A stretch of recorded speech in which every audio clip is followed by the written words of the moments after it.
Il y a des noms qui sont synonymes d'avenir. Des gens qui n'ont pas juste prédit le futur. Non, ils l'ont carrément dessiné. Et aujourd'hui, on va s'intéresser à l'un de ces architectes du demain, Arthur C. Clarke. Ah, 2001, l'Odyssée de l'espace. Rien que le titre. Et tout de suite, on a des images en tête. Pas vrai. Ce monolithe noir, immense. Cette intelligence artificielle, hâle, un peu flippante. Ce voyage jusqu'aux confins de l'humanité. C'est un film culte de Stanley Kubrick, bien sûr. Mais la vision, les idées, le noyau dur qui a forgé cette épopée, eh bien tout ça, ça vient de l'esprit d'un seul homme. Alors, qui était-il vraiment? C'est Arthur C. Clarke. Allez, c'est parti. Pour vraiment comprendre Clarke, il faut voir plus loin que ce film, aussi génial soit-il.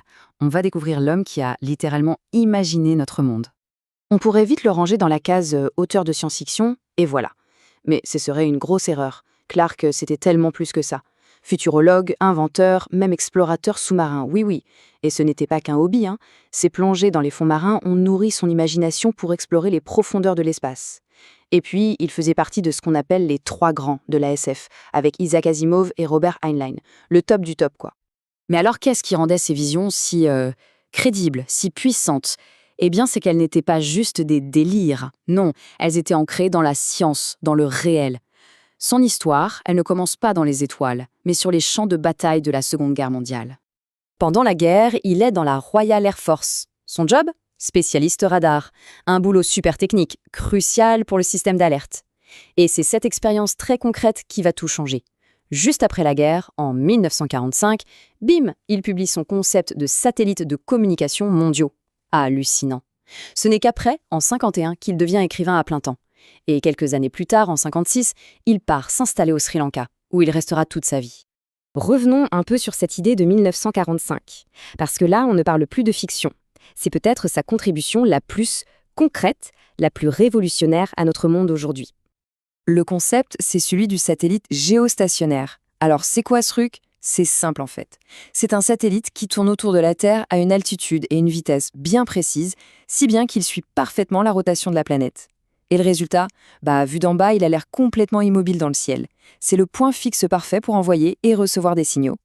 Et sa vision, elle était d'une clarté mais incroyable. On est en 1945, je le rappelle. Dans une revue qui s'appelle Wireless World, il n'écrit pas un roman. Il publie un article technique super sérieux qui explique par A plus B comment on pourrait utiliser des satellites pour avoir la télé et la radio partout sur la planète. C'était pas un rêve de poète, c'était un plan d'ingénieur. Et pour honorer ce coup de génie, cette fameuse orbite géostationnaire, celle qui est vitale pour nos GPS, la télé, nos communications, eh bien aujourd'hui, elle porte son nom. On l'appelle l'orbite de Clarke. C'est un héritage invisible, au-dessus de nos têtes, mais qui a absolument tout changé. Ok, donc on a l'inventeur, mais passons maintenant au conteur, parce que c'est là que c'est fascinant. Les deux facettes de Clarke se nourrissaient l'une l'autre. Sa science rendait sa fiction plausible, et sa fiction lui permettait d'explorer les conséquences humaines de la science. Son univers littéraire est juste immense. Il y a les grandes sagas, bien sûr, comme l'Odyssée de l'espace, mais aussi des romans incroyables comme Les Enfants d'Icare ou Rendez-vous avec Rama. Et à travers toutes ces histoires, au fond, il posait toujours les mêmes grandes questions. Quelle est notre place dans l'univers et que se passera-t-il le jour où on rencontrera une autre intelligence? Mais c'est là que ça devient vraiment dingue, ces prédictions. Bien avant que ça existe, il a décrit l'Internet, le World Wide Web, il a imaginé une intelligence artificielle générale avec HAL 900 000, et le clou du spectacle, dans une interview en 1976, il décrit ce qui ressemble trait pour trait à un smartphone et à notre culture numérique mondiale. C'est bluffant. Au-delà de tout ça, de ses inventions, de ses histoires, Clarke nous a aussi laissé une sorte de mode d'emploi pour penser le futur. Ce sont ces fameuses 3 lois. La première, c'est simple. Quand un scientifique reconnu dit que quelque chose est possible, il a sûrement raison. Mais quand il dit que c'est impossible, il a très probablement tort. En gros, soyons optimistes. La deuxième, c'est un peu un appel à l'aventure.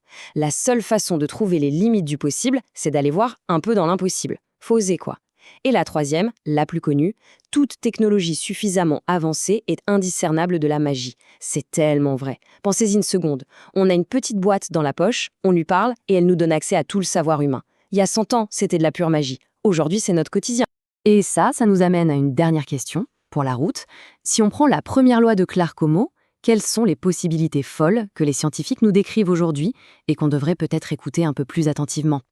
Au final, l'héritage de Clarke, ce n'est pas juste une liste de prédictions. C'est une manière de regarder vers l'avenir, avec un esprit ouvert, de la curiosité, et sans jamais oublier que la prochaine grande avancée ressemblera à de la magie.